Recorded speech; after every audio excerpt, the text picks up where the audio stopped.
अतिशय चांगल्या संख्येनं आपण सहभागी झालात, हेच आपल्या शेतकऱ्यांच्या जिवंतपणाचं लक्षण आहे। नक्कीच काही लोक आले नसतील, अडचणी प्रचंड आहेत, परंतु एक बाब जमेची अत्यंत चांगली आहे शेतकरी चळवळीसाठी की किमान पातळीवर आपल्यावर झालेल्या या अन्यायाच्या बाबतीमधला एक ठिणगी आज आपण या ठिकाणी टाकलेली आहे।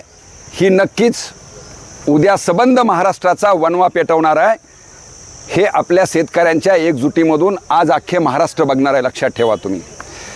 त्याचं कारण असं आहे की तुम्ही जर बारकाईनं ऐकलं असेल तर आत्तासिक आम्ही 4-5 युनिटचे पैसे दिले। तुम्ही किती ऐकत होता मला माहीत नाही, तुमच्या ह्याच्यात प्रचंड राग होता। मामा कुठे गेले? मामा आपले मामाचे हे बी हे तुमच्या ह्याच्यातल्या रागाबद्दल मला हे नाही त्याच्याबद्दल, परंतु एक एक शब्द ऐकत जा म्हणजे आपल्याला माणसं कळतात। किती युनिट आहे त्यांचे? किती युनिटचे पैसे दिले म्हणले अक्षय? ते आपलं कितवा नंबर आहे आता? 8वा नंबर आहे। जरा माझा नम्र निवेदन आहे बाबांनो, हे बघा मला भडकवायचं, माणसं अंगावर घालायचं बोलता येत नाही, पण माणसं शहाणे करायचं आणि आपला प्रश्न कसा सुटेल ह्याच्यासाठी माणसांना एकजूट करायचं बाळकडू आणि वारसा आम्ही या चळवळीतून घेतलेला आहे।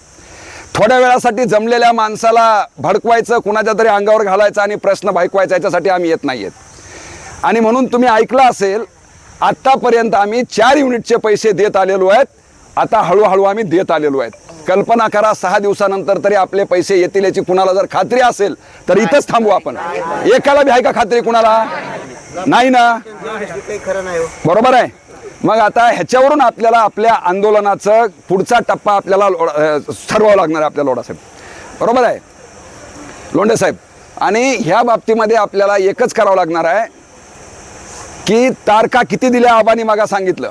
एप्रिलच्या शेवटपासून आमची ही 5वी चक्कर आहे, 5वी चक्कर। 5वी चक्करला जो उत्साह तुम्ही दाखवलेला आहे तो अत्यंत स्वागतार्ह आहे। आणि आत्ताही बोलताना त्यांचं 6 दिवसानंतरची भाषा होती, जेव्हा तुम्ही बोलल्यानंतर जेव्हा पोटातली आग बुडली त्यावेळेस त्यांच्या गांभीर्य लक्षात आलं आणि आता 8 वरती आलेली आहेत।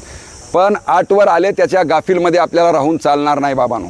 माईच्या इमानदारीने सांगतो की जर आपण पिकवलेल्या ऊसाचं बिल या पेरणीसाठी आणि आपण जे स्वप्न बघितलेले आहेत या बिलावरती, स्वप्न म्हणजे काही बाया नाचवायचं दारू प्यायचं स्वप्न शेतकरी बघत नाही, लक्षात ठेवा। मेहनतीच्या पैशावर का बघताय कुणी? पोटच्या लेकराच्या शिक्षणाचं नियोजन करण्यासाठी ह्या पैशाचं नियोजन केलेलं आहे। हळदिलेल्या